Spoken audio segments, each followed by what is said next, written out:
Bueno, continuamos ahora con el próximo panel denominado Economías Regionales.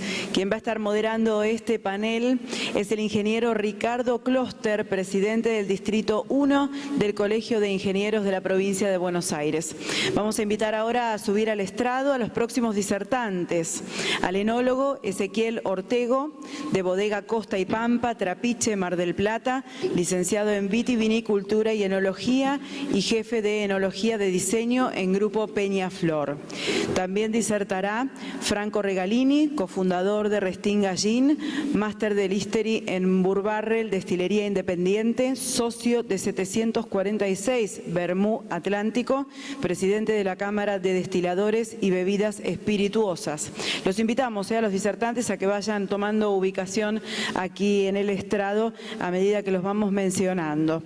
También disertará la ingeniera Sabrina Macario, ingeniera en Tecnología de Alimentos, coordinadora de Producción y Calidad en Movimiento Logístico S.A., directora técnica, asesora, consultora independiente, y también a Micaela Tomasini, jefa de Responsabilidad Social y Desarrollo Sustentable de CAME, politóloga, relacionista internacional, Derecho, magíster en Políticas Públicas, especializada en Responsabilidad Social y Comunicación para el Desarrollo Sostenible.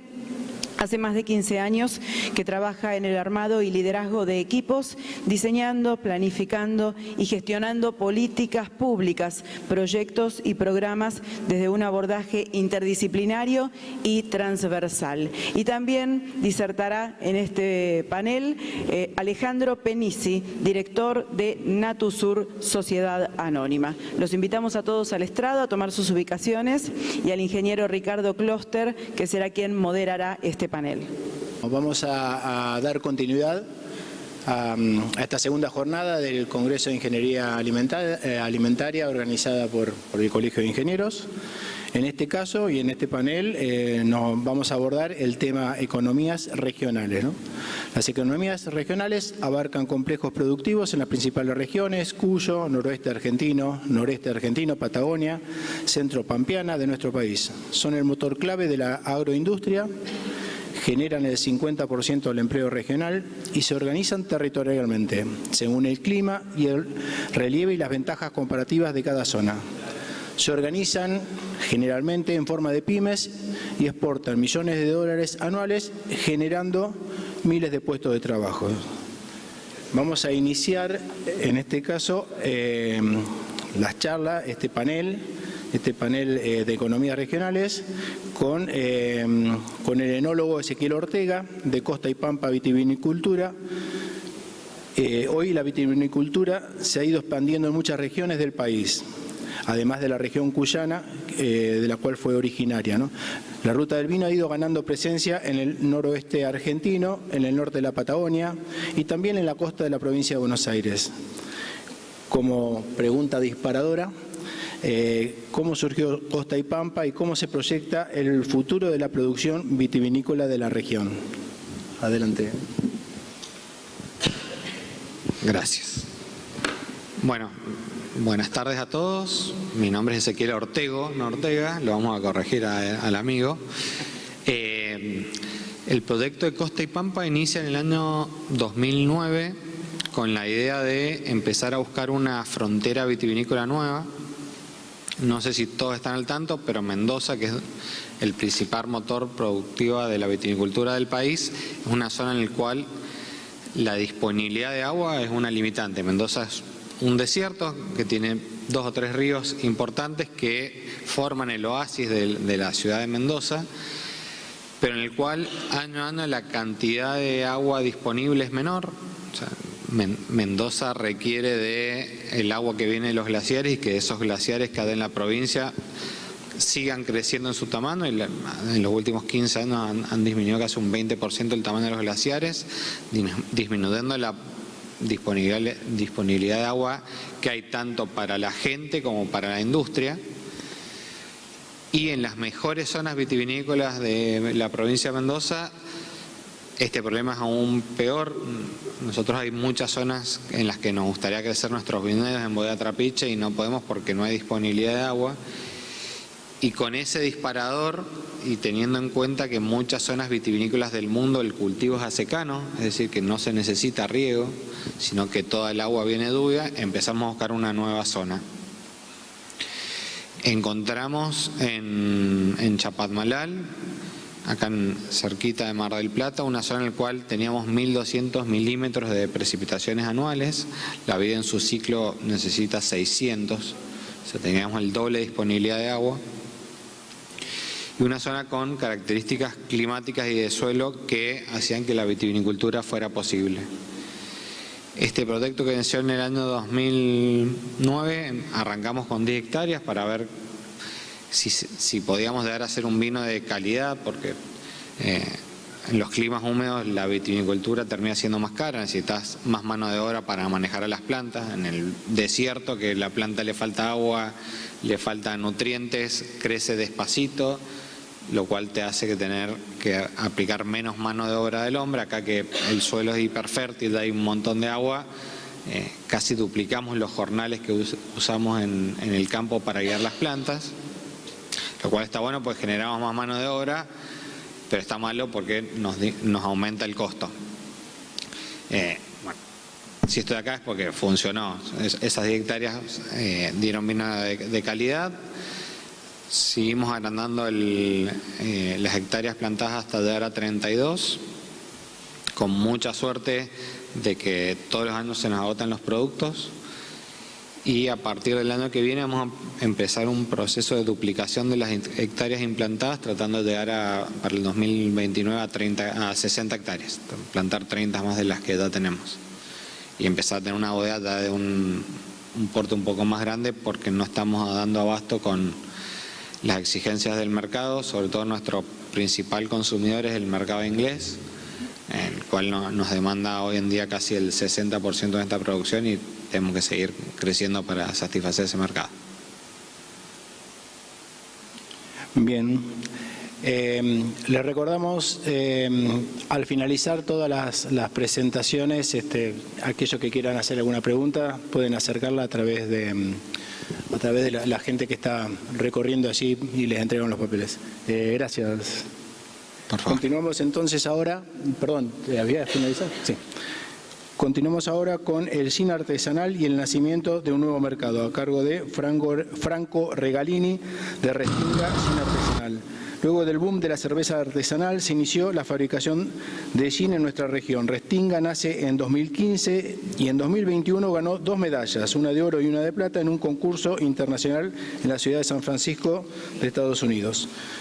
Como pregunta y para romper el hielo, el gin artesanal ha ganado un espacio en el gusto de nuestra gente. ¿Cuál crees que es el panorama actual y futuro de la producción? Bueno, gracias a todos por venir, gracias a la organización por invitarme, y creo que lo que pasó en Argentina y lo que pasó con muchas bebidas es que se empezaron a hacer bebidas de calidad que en Argentina antes no se hacían. O sea, el consumidor empezó a elegir al producto local versus el producto importado, y no solo pasó con el gin, sino con un montonazo de otras bebidas. No me dejes mentir pero bueno, el vino también al principio no era solamente, era vino tinto y vino blanco, después fue evolucionando, después pasó con la cerveza artesanal, que ayudó a muchos consumidores a entender lo que era una cerveza artesanal, que tenía más cuerpo, más alcohol o más lúpulo, versus una cerveza industrial que se compraba en cualquier supermercado. Y creo que después vino el gin en el año 2020-21, que fue uno de los picos de consumo más grandes de alcohol en el mundo, y Argentina había empezado unos años antes a hacer un poco de productos de calidad, y los consumidores empezaron a elegir esos tipos de gin, y eso hizo que empiece a haber muchos productores y muchos emprendedores a nivel Argentina, y el Estado tuvo que evolucionar para poder habilitar destilerías. En Argentina se podía habilitar destilerías solamente en Mendoza, destilerías de bebida no artesanales, de pequeña escala. Nosotros con Restinga, por ejemplo, en el año 2016, que quisimos habilitar la destilería acá en Mar del Plata, no existía el rubro, o sea, no pudimos poner la destilería acá, nos tuvimos que ir al partido vecino, que es el partido de Mar Chiquita, donde presentamos en el el Consejo Deliberante el proyecto de la destilería y ya se armó la ordenanza. Y en el año 2021 se pudo hacer la normativa en Mar del Plata y en el primer semestre del año se habilitaron 16 destilerías en Mar del Plata. A lo que lleva eso es que tenés 16 productores más, con más empleados realmente trabajando en blanco. Un dato también de color para esto es que todos los destiladores necesitamos un ingeniero químico para que nos firme mediante el INB, que es el controlador nuestro de alcoholes. O sea, necesitábamos siempre tener algún ingeniero que nos dé una mano con las firmas y con la supervisación del producto, y eso fue muy bueno porque cuando se empezaron a habilitar destilerías, obviamente tenés muchos más empleados en blanco, podés producir mejor calidad y podés empezar a distribuir a todo nivel nacional, porque también cuando uno empieza a crecer y empieza a destilar, ya las vinotecas de tu zona o de tus amigos, ya el volumen no te alcanza y tenés que tener todos los registros necesarios para poder habilitar los diferentes puntos de venta a nivel nacional, ¿no? Entrar a un supermercado o hacer una exportación, como nosotros en este caso hoy en día estamos exportando a más de 6 países y por eso pudimos lograr las medallas internacionales que nombraron, fue por tener la destilería habilitada, porque si no, sin habilitación nosotros no podríamos exportar y ni poder ganar ninguna medalla a nivel nacional.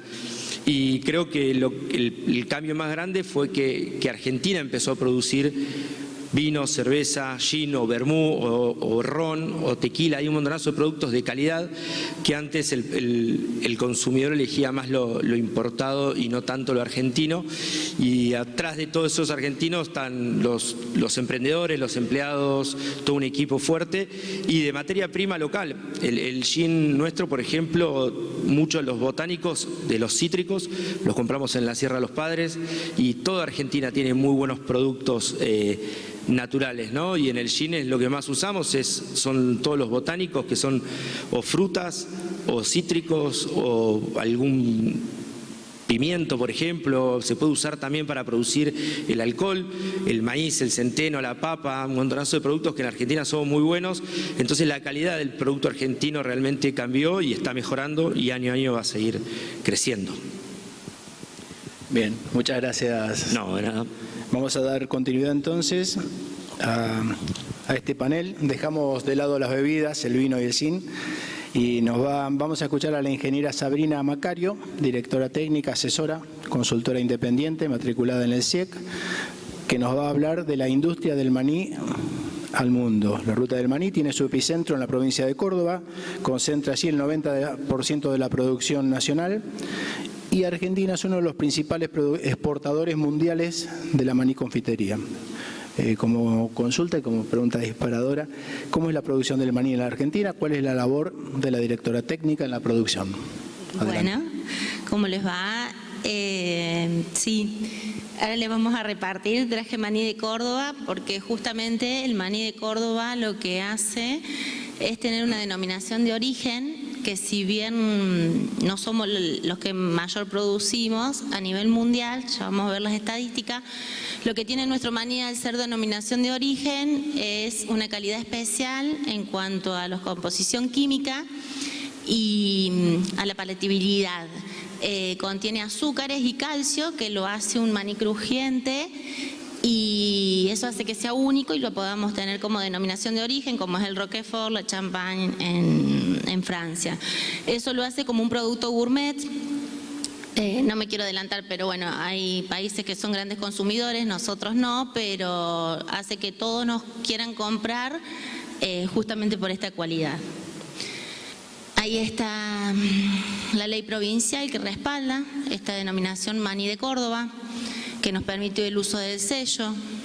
Más información, le traje todo el respaldo. Y bueno, y justamente esto, ¿por qué hablar de maní, no? Porque Argentina es uno de los principales exportadores, casi el primero a nivel mundial de maní. Es una planta, esto es lo que les traía, es una planta, es un fruto que nace bajo la tierra, que se siembra en octubre, noviembre y se cosecha ahora estamos en época de cosecha. Si ustedes van a Córdoba van a ver que las rutas están colapsadas de camiones y yo siempre digo cuando doy conferencia o esto, que digo, uno se queja pero no tiene ni idea de la magnitud de empleo y de la economía que mueve, porque nosotros no llegamos a consumir 1 kilo por año por persona, el consumo per cápita es muy bajo, entonces se exporta la mayoría. Esta es la plantita, tiene una primera etapa que se arranca, se deja 15, 20 días en el campo dado vuelta, porque después pasa la cosechadora y lo que hace es cortar esa plantita que ya está casi seca, por eso estamos complicados ahora con la cosecha, porque se hizo el arranque y no para de llover. Entonces dificulta la cosecha separar la vaina de lo que es la planta. Bueno, como dato, la producción, el 85% de la producción de maní se encuentra en Córdoba, después tenemos en La Pampa, San Luis y Buenos Aires. En la cadena de valor, ¿qué pasa? Se arranca en el campo, se trae a la fábrica, en la fábrica se acondiciona, significa que se seca, se tiene que lograr una humedad del 8-9%, del 8% es, en realidad para poder exportarlo, entonces se lo seca. Y después ya se empiezan con todas las etapas de proceso. Traje los usos del maní, cuando se descascara, por eso les traje las cajitas. Esas cajitas lo que hace me encantaría hablarle de todo, pero bueno, no sé cómo llevarlo. Ya les voy a mostrar parte del proceso. Esas cajas, para lograr eso, tenemos que pasar unas cuantas etapas, secarlo, prelimpiarlo, pasarlo por stoner, sacarle las tierras, los cascabullos, los palos, todo lo que viene del campo. Y después se pasa por una descascaradora que lo que hace una esplanca es romper la caja y después por sistemas de gravedad y por aire y por todo se logra separar por peso la caja vacía del granito. Ese granito, a ver, ahí está. Ese granito es el famoso maní crudo o confitería. Ahí sería lo que ustedes están comiendo crudo.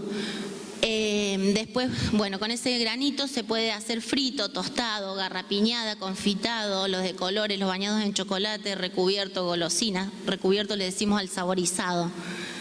Después el maní blanchado, que es el famoso blanchado, significa que pasa por unos procesos donde se le saca la piel. Y con eso hacemos frito, tostado, pasta de maní, mantequilla, grana, golosinas. La grana es la famosa que está en los helados o en las facturitas. Por otro lado, que no es poco importante, es el aceite de maní, la harina de maní y hoy por hoy pele y speller. Todo esto, bueno, ahí les puse para que más o menos lo puedan ver. Ahí le puse algo que yo lo tuve que buscar porque la verdad no me lo acordaba, que estamos hablando de 2025, ¿no? 2025 empezó a tomar importancia y bueno, se empezó a diferenciar. Antes estábamos en la 820, no lo encuentro, pero 820 creo que era. Maní es el fruto de tal planta. Hoy por hoy tenemos una segregación y yo estoy feliz porque hace 20 años que trabajo con esto.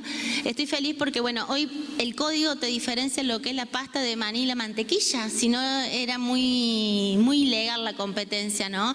Porque uno puede tener hasta el 30% de aditivos o agregados y tener solo el 70% de maní y el otro se le permite hasta el 10%. Ahí tenemos, y se lo traje como curiosidad, ahí tenemos la diferencia cuando vayamos a comprar pasta de maní o mantequilla. Fíjense, en la mantequilla solamente puede tener un 10% de agregado, lo demás tiene que ser maní. La pasta, un 70% de maní, lo demás pueden ser otros agregados. Eso es el artículo 925. Cambia al 920 la definición de maní y después incorpora el artículo 531 donde dice las condiciones que debe tener el aceite, el 1410 que es el concentrado proteico y el 1407 que habla de la harina. Eso se lo dejo para que sepan la cantidad de productos que se pueden realizar y cómo se vende y se comercializa. La composición nutricional, que no es poco importante y por eso lo hace un fruto seco de gran consumo porque es barato comparado con la almendra, la nuez, la avellana. Tiene casi un 50% de grasa, un 22% de proteínas. Eso lo hace súper valioso y toda su composición nutricional, ¿no? Que si es alto oleico, tiene ácidos grasos esenciales, entonces lo hace súper competitivo y elegido por los costos. Y acá otra curiosidad, traté de hacer curiosidades para no aburrirlos. Con el tema de la cáscara de maní, si le hablo 20 años atrás, lo que hacíamos era buscar a algún changaritero que se la quiera llevar para rellenar pozos de campo, para criar gallinas, ponerla en el piso para poder limpiar el corral, y a alguien que haga comida para animales que lo quiera como aporte de fibra. Hoy por hoy está Ticino y algunas localidades más que hacen con la cáscara del maní, la combustionan y hacen energía. No sé si se enteraron, yo no estaba acá, pero hubo un corte muy grande de energía por muchos días, no sé qué año. De muchos días. Yo no me acuerdo cuándo fue. Sí, Ticino, y tiene la capacidad de darle a 4 pueblos más. ¿Cómo lo hacen? Simple, ¿cómo lo hacen? Lo combustionan, lo meten adentro de una caldera, lo queman. Ese calor lo usan para evaporar agua, esa agua mueve turbinas, esas turbinas generan energía. Abastecen a todo su pueblo, la fábrica, y a 4 pueblos más, con algo que antes, chicos, no sabíamos qué hacer. La ruta 158 es la ruta del maní. Allá el maní es alevoso, es todo maní. Y lo que más abulta es las cáscaras, que esa cáscara es liviana, lo que ustedes tienen en la mano, y vuela. No poco importante, se me termina el tiempo, no poco importante, es el 25% del producto. Cuando pasemos, quiero ser rápido, cuando pasemos van a ver la cantidad de toneladas que tenemos, la cantidad de toneladas que se generan. Esta gente, Ticino, consume 4 toneladas diarias de esa cascarita, que para nosotros es la salvación.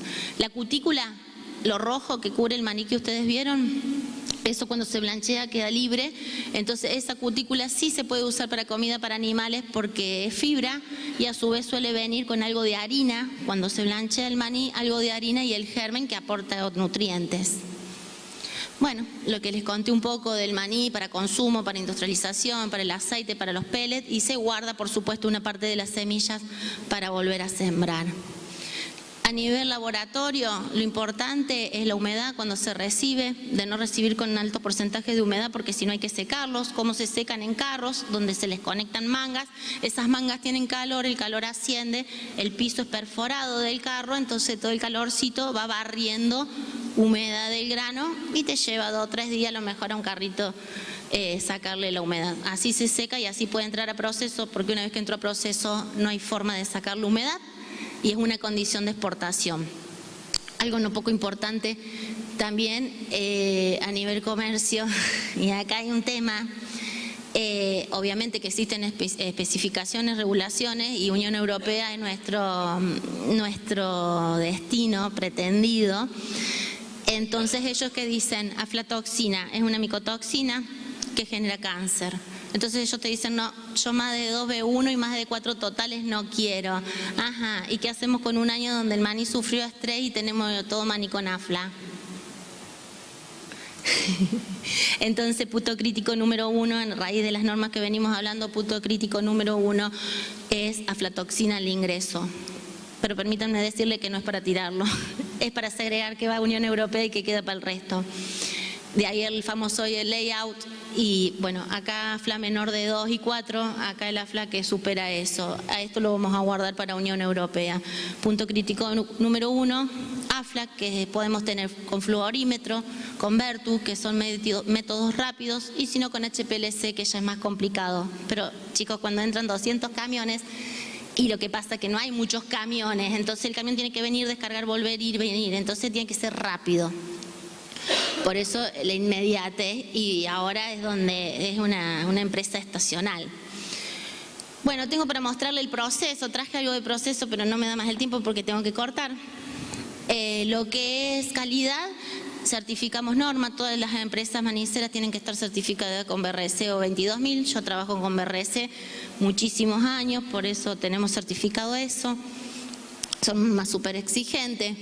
Bueno, acá es donde les decía, 1 kilo de maní per cápita que consume el argentino, por año. No me quiero ir de esto. Este año bajó un poco la siembra, la producción. El año pasado 1.900.000, este año va a haber más o menos 1.300.000 toneladas.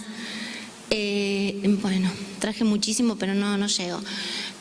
A nivel producción mundial, China lidera el primer puesto y fíjense que nosotros estamos en el 7º puesto. Argentina a nivel productores mundiales está en el 7º puesto, porque no producimos mucho, pero no lo comemos, entonces lo exportamos. Importaciones, ¿quiénes son los que más importan? Unión Europea, China, Indonesia. Y como exportadores, en este cuadrito, fíjense en quiénes son los números 1 de exportadores en el mundo. Argentina. Porque si bien producimos poco y estamos en el 7º puesto de productores, estamos en el primero de exportadores porque no consumimos. ¿Y por qué?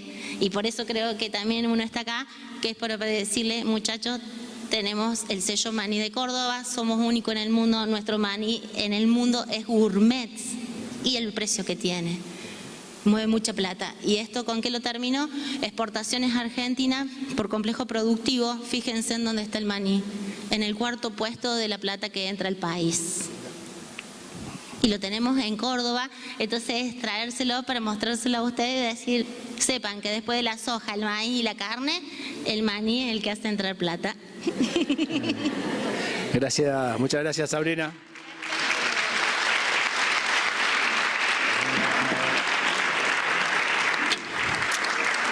Bien, continuamos con Micaela Tomasini, jefa de Responsabilidad Social y Desarrollo Sustentable de CAME. La Confederación Argentina de la Mediana Empresa, CAME, desarrolló un programa denominado Certificación Triple Impacto a modo de garantizar un modelo de negocio que equilibra la rentabilidad económica con el cuidado ambiental y el impacto social.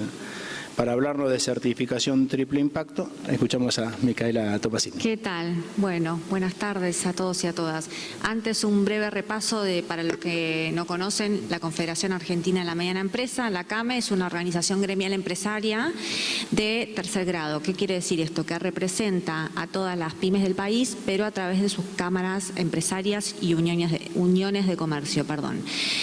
Tenemos actualmente 1.491 cámaras asociadas a nuestra organización, que justamente este año está cumpliendo 70 años, y a través de ellas se generan más de 4 millones de puestos de trabajo. Sabrán que las pymes representan entre el 97 y el 98,5% del empleo a nivel nacional, con lo cual el entramado pyme o MIPYME, o sea las micro, pequeñas y medianas empresas, además de ser el motor productivo nacional, genera mucho empleo y hoy tenemos alrededor de unas 700.000 pymes a lo largo y a lo ancho de todo el país.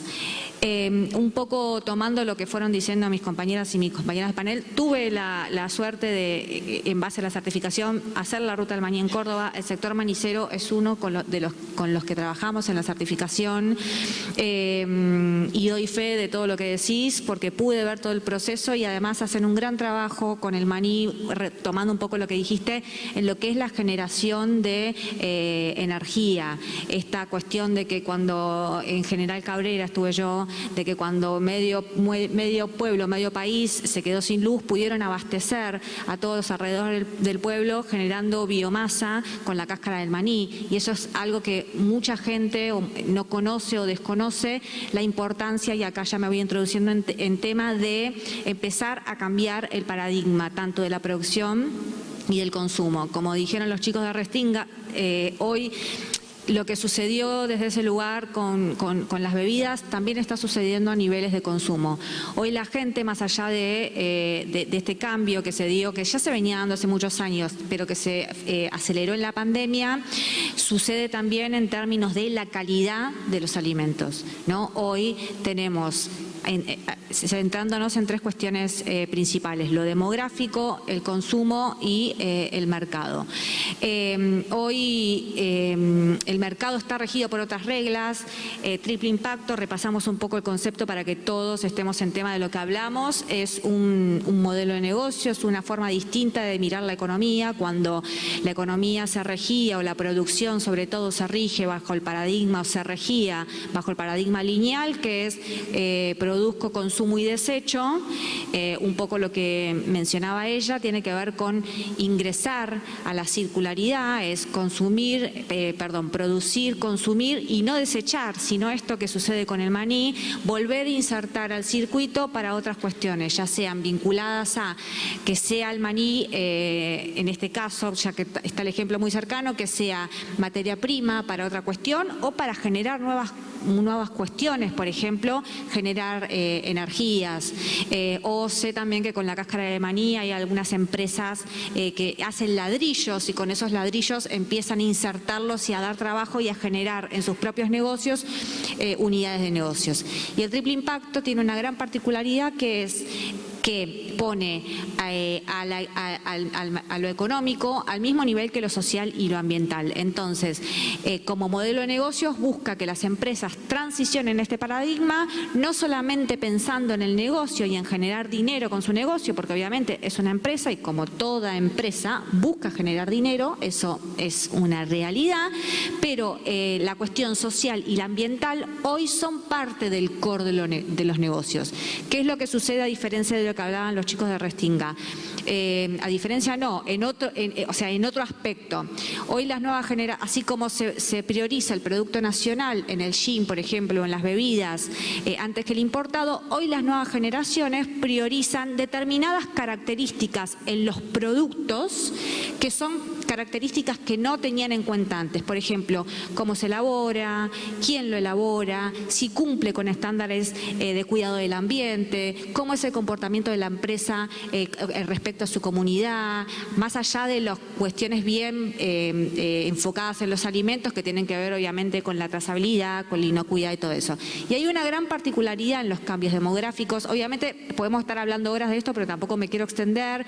Cuestiones vinculadas al cambio climático y cómo también el contexto político internacional, más allá del negacionismo por el que estamos atravesando hoy, en muchas partes del mundo, también hay una realidad en la naturaleza que nos muestra que, por supuesto, no se puede ni producir, pero tampoco se puede consumir como lo hacíamos hasta hace unos años atrás. Eso quedó más que demostrado en la pandemia, donde el cambio ya se venía dando, pero la pandemia lo aceleró de una manera pero exorbitante. Y entonces, ¿qué pasa? Nos encontramos con empresas que tal vez tienen la intención o emprendimientos de avanzar hacia ese modelo de negocio, y un mercado que cada vez va priorizando más esas cuestiones.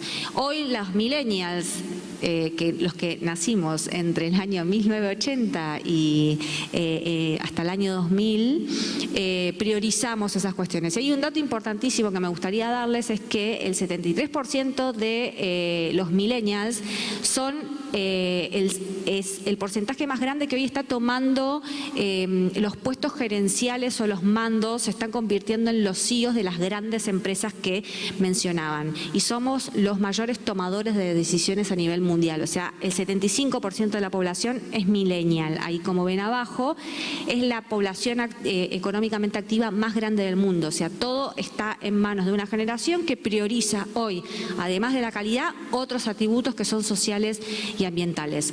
Algunos datos medios random, muy actualizados porque son datos del reporte de sostenibilidad de Mercado Libre de este año. Hay más de 21 millones de unidades vendidas en comparación de estos alimentos saludables o que cumplen con estas características en contraste con el año 2024. Hoy más emprendimientos y más emprendedores y más pymes empiezan a transicionar el modelo de negocio. Hay algo que siempre nosotros hacemos hincapié, sobre todo en los emprendimientos, ya nacen con un ADN sustentable. Seguramente muchos de ustedes son emprendedores o pequeñas empresas y ya pensaron su negocio sin dejar de lado esto. O sea, ya lo pensaron con criterio, ¿cómo impacto positivamente en mi comunidad, cómo impacto positivamente en el ambiente, qué daño, qué resguardo, qué busco, qué le quiero dejar a la comunidad en donde desarrollo mi actividad. Lo que más ven los consumidores tienen que ver con cuánto dura el producto. En primer lugar, buscan que el producto no sea desechable, en contraprestación con los productos chinos o ese tipo de esa parte del continente, y obviamente que estén producidos con criterio social y ambiental. O sea, hoy quiero que se lleven grabados que no da lo mismo para el consumidor que el producto no tenga características sociales y ambientales. Ustedes me podrán decir, bueno, Mica, pero en un contexto en donde la economía se retrotrae, en donde hay dificultades de consumo, en donde las empresas cierran, en donde perdemos competitividad, esto es una forma de hacer más competitivo y darles herramientas a las empresas. Entonces, en este sentido, ¿qué proponemos nosotros como Confederación para acompañar esta transición y efectivamente que se haga realidad? Es, como mencionaste hacia el final, y justamente nació en el sector alimentario, fue una necesidad del sector alimentario en el año 2018 que empezamos a trabajar, que veían que empezaban a exportar. El porcentaje de pequeñas y medianas empresas que exportan en Argentina, por más que estemos altos en los rankings, es muy pequeño, es el 2,4% en la cantidad de empresas que hay. De las pymes estoy hablando, no estoy hablando de las empresas en general. Pero así todo, cuando van a exportar a los principales destinos, en este caso vamos a hablar de Europa y sobre todo con el acuerdo Unión Europea-Mercosur, el europeo te dice, che, pará, todo lindo, me encanta, pero vos tenés que cumplimentar, ellos tienen el Global Gateway y otros acuerdos que son obligatorios, y si el producto no cumple con determinadas características acreditadas, porque todos seguramente tenemos buenas intenciones para con nuestra comunidad y con nuestro ambiente, o no, pero yo confío en que la mayoría sí lo tenemos, pero eso necesita estar acreditado por algo.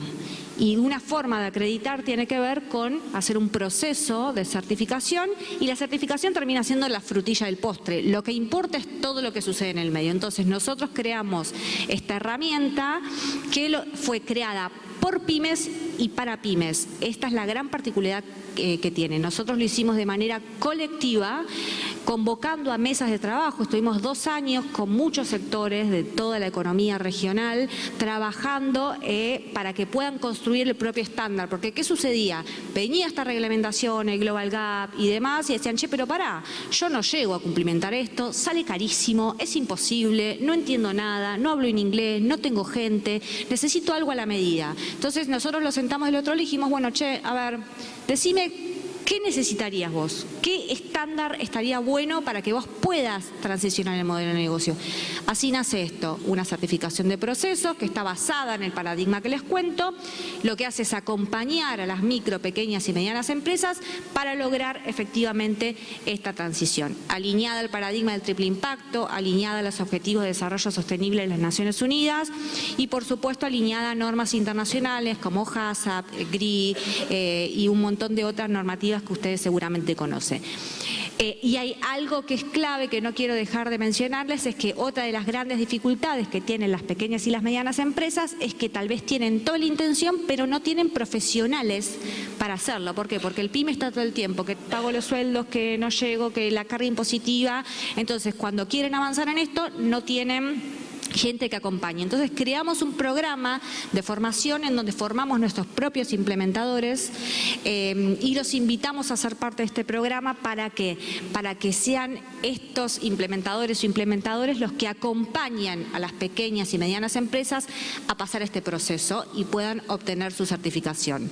Es un proceso que se hace bastante rápido, a diferencia de otras certificaciones o normas. Es un proceso que dura 6 meses y algo clave es que es una certificación de tercera parte. ¿Por qué? Porque CAME no puede, por la constitución legal o sea, por estatuto, otorgar certificaciones.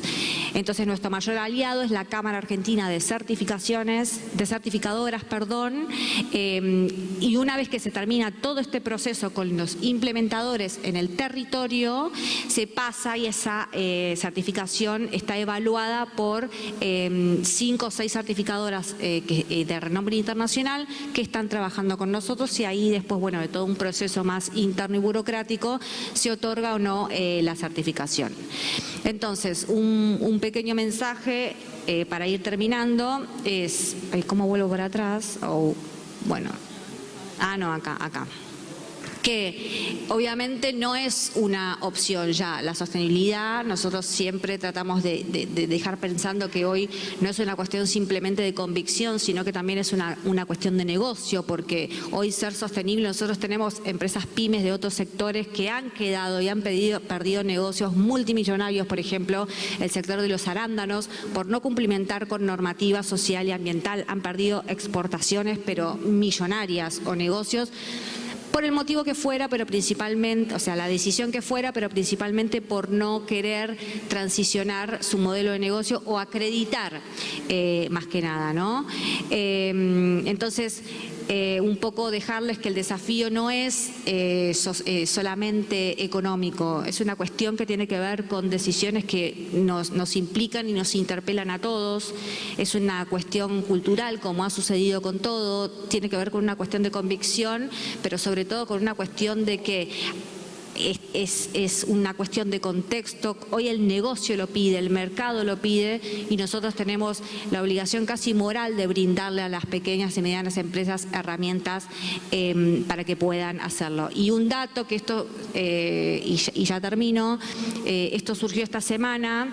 Nosotros también, obviamente, cuando en este programa tiene un montón de atributos positivos, ¿no? Algo de lo que más se valora tiene que ver con esto de acompañar a las micro, pequeñas y medianas empresas con esta asistencia técnica, a los que invitamos a los que quieran después escribirnos, contactarnos para poder sumarse. Estamos en todo el país. Se suma también que hoy la transición del paradigma abre puertas y también todo el financiamiento que hoy se está recibiendo, el poco financiamiento que se recibe, porque aportes no responsables ya casi no existen, sino que es todo orientado a lo verde, para decirlo en términos. Entonces, justo ayer, antes de ayer, tuvimos una reunión con el CFI. El CFI es el Consejo Federal de Inversiones, que está en todas las provincias, y abrió una línea de crédito de triple impacto. ¿Qué quiere decir? Que aquellas empresas que quieran transicionar su modelo de negocio, hoy el CFI las está financiando para poder lograrlo, con la tasa más agresiva y más baja del mercado, que es 16.8, ¿no? Existe esa tasa, con una financiación de hasta 5.000 millones de pesos, con un mínimo de 4 millones de pesos, 3 años, 2 años de tasa fija y después 1 año a tasa Tamar más 2 puntos, con lo cual después también, si quieren, podemos ampliar esa información para quien le interese y podemos también acompañar en el proceso.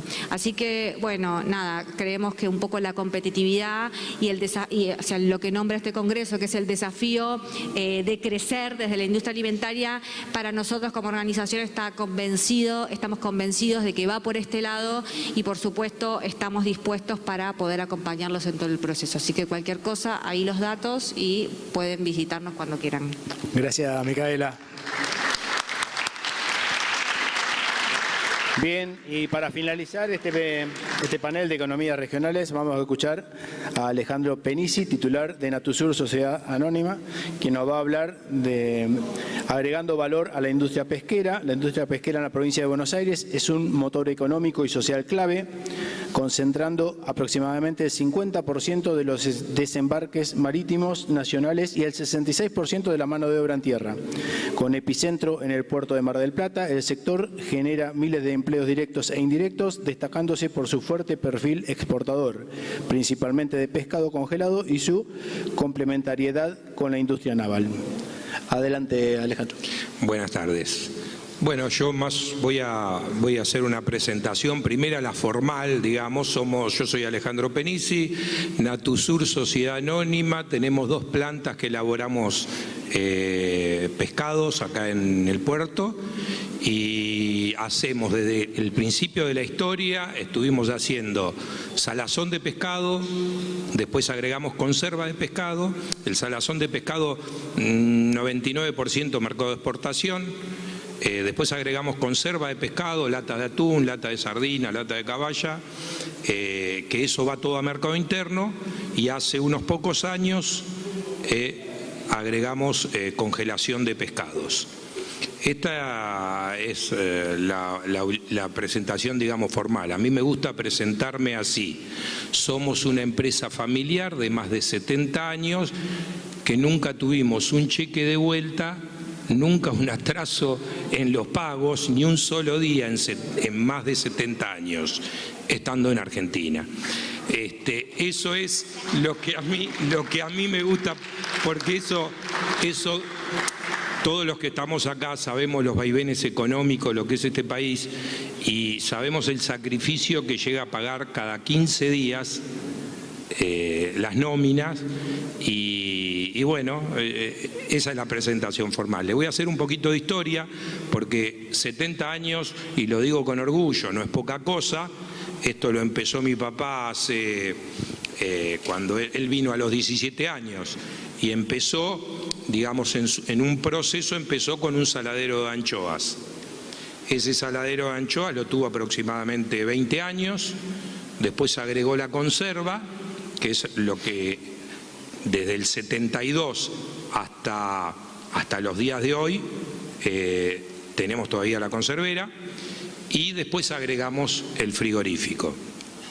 Lo que pasa es que la conserva es en la que más tiempo estuvimos, porque si bien el saladero estamos, la conserva es cotidiano, el saladero es temporal la producción y la conserva es prácticamente todo anual.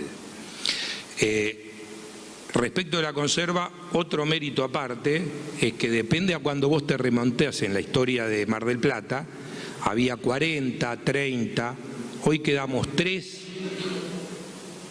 y una más que es nacional, que es la firma Arcor, o sea que locales quedamos 3.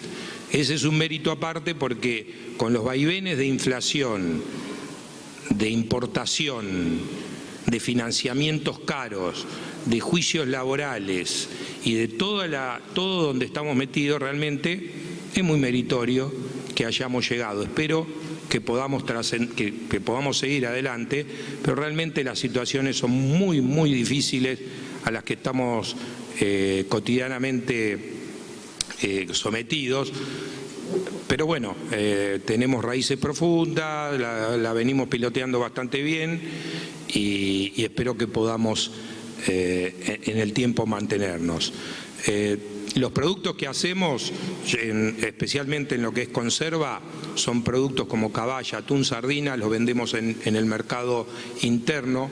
A lo largo del tiempo, uno de los temas que acá abordan es cómo crecer. En nuestro caso es cómo no caer o cómo no quedar estancados. Gracias a Dios lo pudimos mantener, pudimos incorporar tecnología, mientras los demás caían. Imagínate que estoy hablando de hace años atrás, que había 40, 30, hasta que llegamos a 3, muchos fueron cayendo y nosotros nos supimos mantener, aportando tecnología, entendiendo que en tanto tiempo sucedieron muchísimas cosas comercialmente, por ejemplo, hablando, concentración, te digo algunas que me acuerdo, concentración de supermercados. Antes no existían todos estos supermercados, todas estas cadenas. Estoy hablando no hace mucho, hace 25, 30 años que fue la explosión. Yo me acuerdo de otra época, donde no había clientes chicos.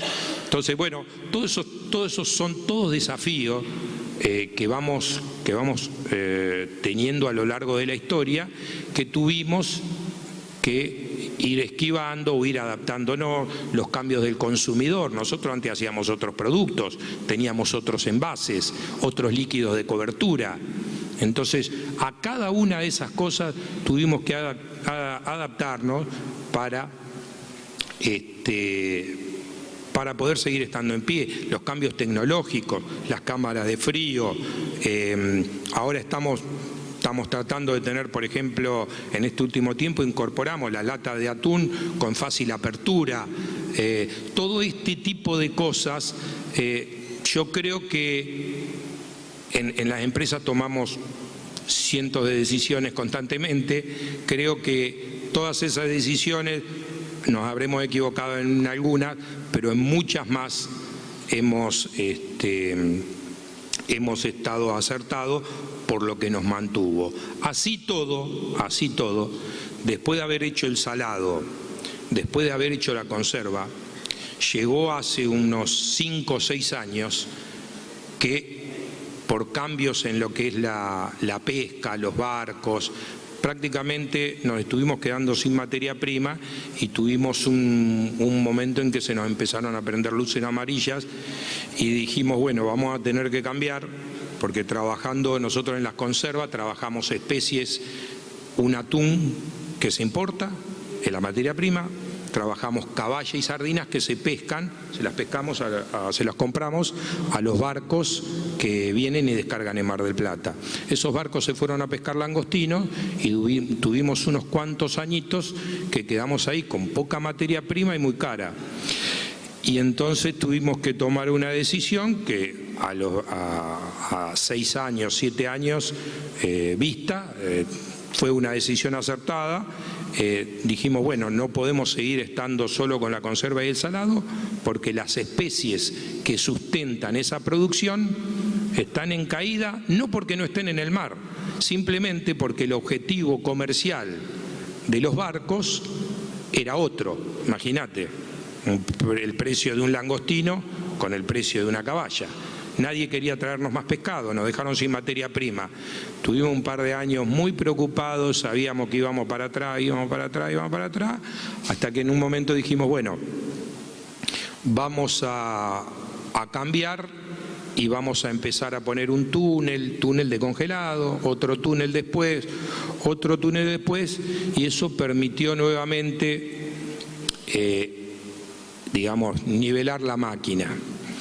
Gracias a Dios, hoy estamos muy bien, estamos muy bien produciendo, exportando a una cantidad de países que a más de 30 países, antes ni lo imaginábamos, con el tema del congelado lo pudimos hacer. Y bueno, todo esto que les cuento es parte de la parte interna de nuestra empresa, decisiones, productos que hacemos, pero bueno, no nos podemos olvidar que estamos insertos en un país que tiene una macroeconomía que a lo largo del tiempo no tiene matices de gris, es blanco o es negro. Eso es lo que nos está pasando. Entonces lo que antes servía ahora no sirve y así vivimos y tratamos de adecuarnos. No importa si es justo o no. Muchas veces consideramos que se equivocan porque destruyen a la producción, porque hacen esto. Cuando lo fuimos a plantear, hemos tenido acceso a niveles de gobierno y muchas veces no sé si entienden o no entienden, pero no pasa nada. Entonces vos te das cuenta que muchas veces estás solo, pero solo. No te va a venir a ayudar nadie. Entonces, bueno, en la macro, ya te digo, hay veces me gustaría tener alguna oreja que te escuche, porque yo siempre lo entendí que para poder lograr un desarrollo económico y sustentable se tiene que alinear lo que es el sindicato, la empresa y el gobierno. ¿De qué vale que yo haga un producto cuando después voy a querer exportarlo donde está ese producto, donde se consume, y el gobierno de allá cobra un 25% para ingresarlo? Olvídate. Entonces, nosotros tendríamos que ser inteligentes entre estos 3 sectores que mencioné para lograr decir, bueno, muchachos, vamos a hacer este producto, vamos a hacerlo, lo vamos a insertar allá, vamos a negociarlo. Entonces ahí sí, porque si no, sabes que te aceptan en el exterior la mayoría de las veces productos primarizados, pescados enteros, sin valor agregado, y eso es a lo que nos estamos convirtiendo. Nosotros no podemos, si yo quiero exportar una materia prima, en Europa me la aceptan y pagan, los importadores allá pagan 0, un determinado cupo, o pagan un 5%. Ahora, si yo hago el producto acá, pongo la mano de obra, el packaging, hago todo, se lo exporto en las mismas condiciones y me cobran un 22. Entonces, a eso estamos, eso es lo que, en este contexto, uno tiene que entender que hay cosas que se pueden modificar y muchas otras no las podemos modificar. Así que, digamos, como reflexión final, yo te digo una cosa, acá hay que trabajar todos los días, poniendo el foco en el trabajo diario, pero nunca dejando de mirar el mediano y largo plazo, porque tarde o temprano ese mediano plazo llega, y si no te preparaste, sos historia, y tenés que estar preparado para varias situaciones. Ya te digo, no es blanco o es negro, prácticamente matices acá, pocos.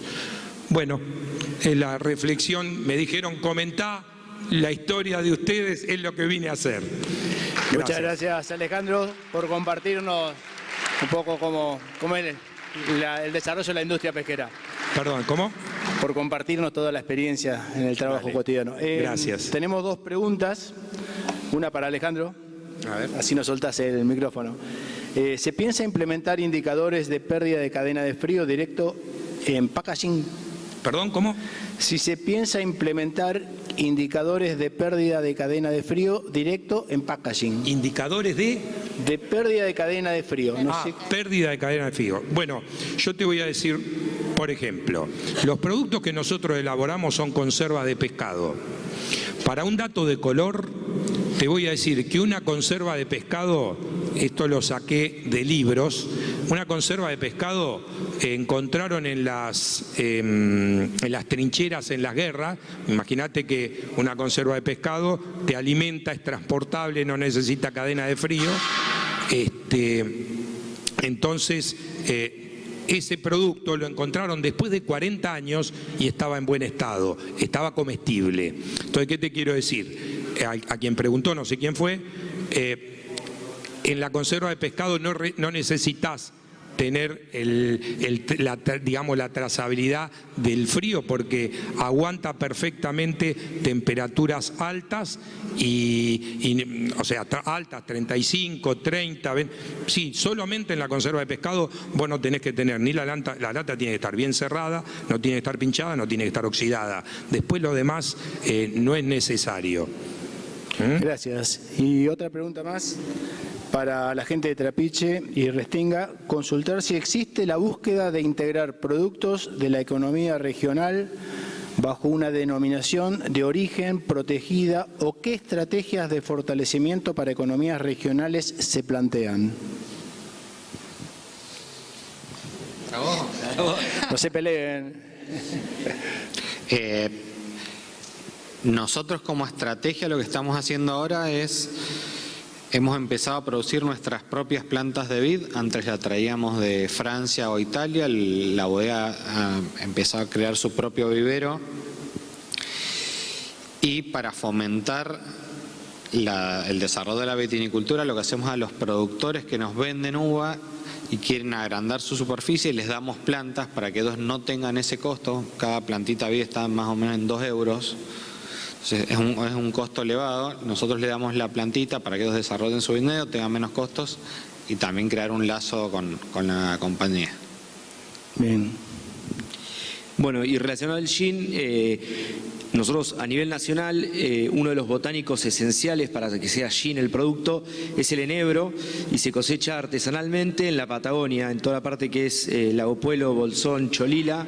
Se sale a recolectar mediante trekking, porque es un arbusto silvestre, y se cosecha a mano. Lo que estamos tratando de hacer es que esa cosecha de todos los productores locales haya un depósito, un galpón habilitado con un RNE, un RNPA, y tratar de buscar todos los años el mismo análisis o la estandarización de esa cosecha, que obviamente va de la mano de de lo que es el agua y el sol en ese verano, pero sí estamos tratando de tener un enebro 100% argentino para la producción del gin, porque después todos los botánicos que acompañan al destilado, obviamente hay muchos importados y otros que son locales, y eso ya tienen como una registración. Lo que más queremos es que el enebro 100% sea argentino y sea de la Patagonia. La charla